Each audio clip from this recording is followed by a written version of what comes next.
தற்போது மிக முக்கியமான செய்தியை பார்த்துக் கொண்டிருக்கிறோம். பாகிஸ்தான் போர் நிறுத்தங்களை தொடர்ந்து மீறக்கூடியது பாகிஸ்தான் நாடு என்பது அனைவரும் அறிந்ததுதான். அந்த வகையிலே சற்று 5 மணியிலிருந்து அமலுக்கு வந்தது போர் நிறுத்தம், சண்டை நிறுத்தம் என்று கூறினார்கள். ஆனால் சண்டை நிறுத்தத்தை மீறி மீண்டும் தற்போது தாக்குதல்களை பாகிஸ்தான் ஆரம்பித்திருக்கிறது. எனவே இந்த பாகிஸ்தானுடைய தாக்குதல் காரணமாக இந்தியாவின் எல்லை பகுதியில் மீண்டும் ஒரு பதற்றமான சூழல் ஏற்பட்டிருக்கின்றதான் கூற வேண்டும். மின்சாரங்கள் ஒட்டுமொத்தமாக துண்டிக்கப்பட்டிருக்கிறது. அனைத்து இடங்களிலும் மின்சாரம் துண்டிக்கப்பட்டு சைரன் ஒலி எழுப்பப்பட்டிருக்கிறது. துரோன்கள் காஷ்மீர் முதல் குஜராத்தின் கட்ச் பகுதி வரை துரோன்கள் பார்த்திருக்கிறார்கள், மக்களும் பார்த்திருக்கிறார்கள், ராணுவம் பார்த்திருக்கிறது. அந்த துரோன்களை தடுத்து அழிக்கும் பணியிலே தற்போது ராணுவம் தீவிரமாக களமிறங்கியிருக்கிறது என்ற செய்தியும் வந்திருக்கிறது. போர் ஒப்பந்தத்தை மீறி, அதாவது சண்டை நிறுத்த ஒப்பந்தம் போடப்பட்டது. அந்த சண்டை நிறுத்த ஒப்பந்தத்தை பாகிஸ்தான் மீறி இருக்கிறது. இது மிக தெளிவாக அங்கு ஒரு குழப்பமான சூழல், யார் அங்கு தலைமையில் இருக்கிறார்கள் என்ற குழப்பம் தற்போது பாகிஸ்தான் ஏற்பட்டது என்று நினைக்கிறேன். அதனால்தான் இந்தியாவிடம் மீண்டும் வாள் ஆட்ட ஆரம்பித்திருக்கிறது. அந்த வாள் ஏற்கனவே ஒட்ட நறுக்கும் பணியில் இருந்தார்கள். ஆனால் கடைசி நேரத்தை கெஞ்சி சண்டை நிறுத்தத்தை கேட்டார்கள். தற்போது மீண்டும் அந்த சண்டை நிறுத்தத்தை மீறி பாகிஸ்தான் ஏவுகணைகளை வீசி வருகிறது, ட்ரோன்களை அனுப்பி வருகிறது. அதை தடுக்கும் பணியிலே தற்போது தீவிரமாக கிளம்பியிருக்கிறது இந்தியா. பிரதமர் அவசர ஆலோசனை நடத்த இருக்கிறார் என்ற தகவல் தற்போது நமக்கு கிடைத்திருக்கிறது. முப்படை தளபதிகள், அதே போன்று தேசிய பாதுகாப்பு ஆலோசகர் அஜித் தோவல் உள்ளிட்டோருடன் தற்போது அந்த ஆலோசனை தற்போது நடைபெற்றிருக்கு. எனவே ஆபரேஷன் சிந்தூர் மீண்டும் தொடரப்போகிறது என்று நினைக்கிறேன். தற்போது முக்கிய அதிகாரியுடன் பிரதமர் மோடி ஆலோசனை செய்து வருவதாக தற்போது நமக்கு உறுதிப்படுத்தப்பட்ட தகவல் கிடைத்திருக்கின்றன. அதே போன்று ஸ்ரீநகரிலே வெடிச்சத்தம் கேட்டது என மாநிலத்தின் முதலமைச்சர், அந்த யூனியன் பிரதேச முதலமைச்சரான அப்துல்லா தெரிவித்திருந்தார். ஆனால் அப்படி ஒரு சத்தம் இல்லை என இந்திய ராணுவம் தரப்பிலே கூறப்பட்டதாகவும் தகவல்கள் வந்து கொண்டிருக்கிறது. ஆனால் துரோன்கள் பறந்து சென்றதை பலரும் பார்த்திருக்கிறார்கள். திடீரென துரோன்கள் பாகிஸ்தான் எல்லையிலிருந்து வந்தது எப்படி என்றும், இதனால் அதை தடுத்து அழிக்கும் பணியை தற்போது தீவிரமாக ராணுவம் ஈடுபட்டிருக்கிறது. இந்நிலையில் தான் தற்போது குஜராத் ஹோம் மினிஸ்டர் தற்போது அங்கு துரோன்களும் குஜராத்திலும் துரோன்கள் கட்ச் பகுதியிலே பார்த்ததாக கூறியிருக்கிறார். கட்ச் வளைகுடா பகுதியில் துரோன்களை பார்த்திருப்பதாக அதிகாரப்பூர்வமாக குஜராத்தினுடைய ஹோம் மினிஸ்டர், உள்துறை அமைச்சர் தற்போது தெரிவித்திருக்கிறார். எனவே எல்லை பகுதி முழுவதும் தற்போது அந்த துரோன்களுடைய ஆதிக்கம் அவர்கள் அனுப்பி கொண்டிருக்கிறார்கள். அதை தடுத்து அழிக்கும் பணியிலே இந்திய ராணுவத்தினுடைய ராணுவ வீரர்கள் ஈடுபட்டிருக்கிறார்கள். அதாவது வான் பாதுகாப்பு கவசம் மீண்டும் செயல்படுத்த ஆரம்பிக்கப்பட்டிருக்கிறது. ஒட்டுமொத்தமாக எல்லை பகுதி முழுவதும் வான் பாதுகாப்பு கவசம் தற்போது ஆக்டிவேட் செய்யப்பட்டிருக்கிறது என ராணுவம் அறிவித்திருக்கிறது.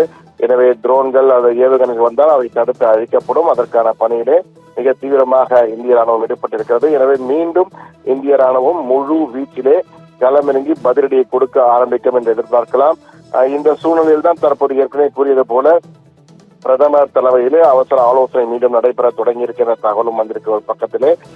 தற்போது ஸ்ரீநகர் முதல் குஜராத் வரை பஞ்சாபிலும் சில இடங்களில் துரோன்களை பார்த்ததாக கூறுகிறார்கள். ஆனால் எல்ஓசி அருகே பெரிய அளவுக்கு ஷெல்லிங், தற்போது அங்கும் துப்பாக்கி சூடு நடைபெற்றதாக முதல் தகவல் வந்தது. ஆனால் தற்போது அங்கு துப்பாக்கி சத்தம் ஏதும், வெடிகள் வெடிக்கும் குண்டுகளின் சத்தம் ஏதும் கேட்கவில்லை தற்சமயத்துக்கு என்ற தகவல் நமக்கு கிடைத்திருக்கிறது. ஆனால் பஞ்சாபிலும் சில பகுதிகளிலே மின்சாரம் நிறுத்தப்பட்டிருக்கிறது. அமிர்த்சர் பகுதியில், அதே போன்று பத்தான்கோட் பகுதியிலும் பத்திந்தா பகுதியிலும் தற்போது பிளாக் அவுட் என்ற அப்படிங்கிற மின்சார துடிப்பு நடத்தப்பட்டிருக்கிறது. குஜராத்தின் நலியா பகுதி, கட்ச் அருகே உள்ள நலியா பகுதியிலே அந்த ட்ரோன்கள் பார்க்கப்பட்டிருக்கின்றன. நோ ஃபயரிங் அலாங் எல்ஓசி என்பதுதான் தற்போதைய செய்தியாக ராணுவத்தின் தரப்பிலே கொடுக்கப்பட்டிருக்கிறது.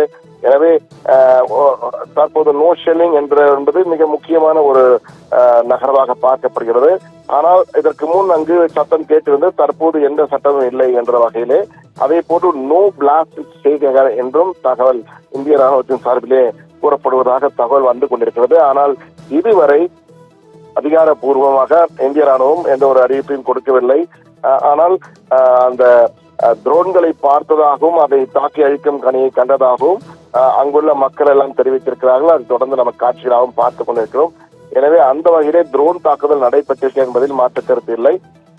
ஆனால் ஸ்ரீநகரிலே எப்படி இருக்கிறது தற்போதைய நிலவரம் என்பது குறித்து நாம் பார்த்து வருகிறோம். இந்திய ராணுவம் சார்பிலே விரைவில் நாளை காலையோ அல்லது இன்று இரவோ ஒரு செய்தியாளர் சந்தித்திருக்கலாம். அதிலே மிக தெளிவாக அந்த அறிவிப்பு எதுவும் கொடுக்கப்படலாம் என்று எடுக்கப்படுகிறது. இந்த தற்போதைய நிலையிலே நீங்கள் பார்த்தீர்கள் அங்கு பாகிஸ்தான் என்பது இது பாகிஸ்தானுக்கு கைவந்த கலை என்பது போர் நிறுத்த ஒப்பந்தத்தை மீறி செயல்படுவது. இது ஒரு முறை அல்ல, இருமுறை அல்ல, பல ஆண்டுகளாக சர்வதேச எல்லை கட்டுப்பாட்டு கோட்டு அருகே போர் நிறுத்தத்தை மீறுவது என்பது பாகிஸ்தானுடைய வழக்கமான பாணி. பல முறை இது போன்று நடைபெற்றிருக்கிறது. இந்த முறை மிகப்பெரிய அளவுக்கு தாக்குதல் எல்லாம் நடைபெற்று இந்தியா அவர்களுடைய ராவல்பிண்டி, இஸ்லாமாபாத், கராச்சி, லாகூர், பெஷாவர், பெட்டா என்ற பல பகுதிகளில் இந்தியாவால் தாக்கப்பட்டது. எனவே இந்த முறை பெரிய அளவுக்கு போர் நிறுத்தத்தை மீறமாட்டார்கள், சண்டை நிறுத்தத்தை மீறமாட்டார்கள் என்று எதிர்பார்க்கப்பட்டது. அதற்கேற்ப வேறு வழியின்றி பாகிஸ்தான் தான் அந்த கோரிக்கையை வைத்திருக்கிறது. இந்திய அதிகாரிடம் பேச போகிறோம் என கோட்டி அமெரிக்கா உள்ளிட்ட நாடுகளின் அழுத்தத்தின் பேரிலே அவர்கள் சண்டை நிறுத்தம் செய்கிறோம் என்ற வகையிலே ஒரு கோரிக்கையை முன்வைத்தார்கள். அந்த கோரிக்கையின் அடிப்படையில் தான் இந்தியா பேச்சுவார்த்தைக்கு சென்றது. பேச்சுவார்த்தையின் பொழுது அவர்கள் நாங்கள் சண்டை நிறுத்தத்தை கோருகிறோம் என கோரிக்கையை முன்வைக்கிறார்கள். வேறு வழியின்றி இந்தியாவும் சரி நாங்கள் அந்த சண்டை நிறுத்தத்தை ஏற்றுக்கொள்கிறோம் என்ற வகையில் அந்த சண்டை நிறுத்தத்திற்கு ஒப்புதல் கொடுக்கிறது இந்தியா. 5 மணியிலிருந்து அந்த 12 மணிக்கு பேச்சுவார்த்தை ராணுவ அதிகாரிகள் பேசுகிறார்கள், பிறகு உயரதிகாரிகள் கேட்கிறார்கள், அரசியல் தலைவர்கள் கேட்கிறார்கள், பிறகு ஒப்புக்கொள்கிறார்கள். 5 மணியிலிருந்து சண்டை நிறுத்தம் அமலுக்கு வருகிறது. அமலுக்கு வந்த சில மணி நேரங்களிலே அந்த ஒப்பந்தத்தை மீறி பாகிஸ்தான் தன்னுடைய வழக்கமான பாணியிலே செயல்பட ஆரம்பித்திருக்கிறது. எனவே நயவஞ்சக பாகிஸ்தான் என்று கூட கூறலாம். அந்த வகையில் தான் பாகிஸ்தானுடைய செயல்பாடுகள் இருந்திருக்கிறது தற்பொழுது.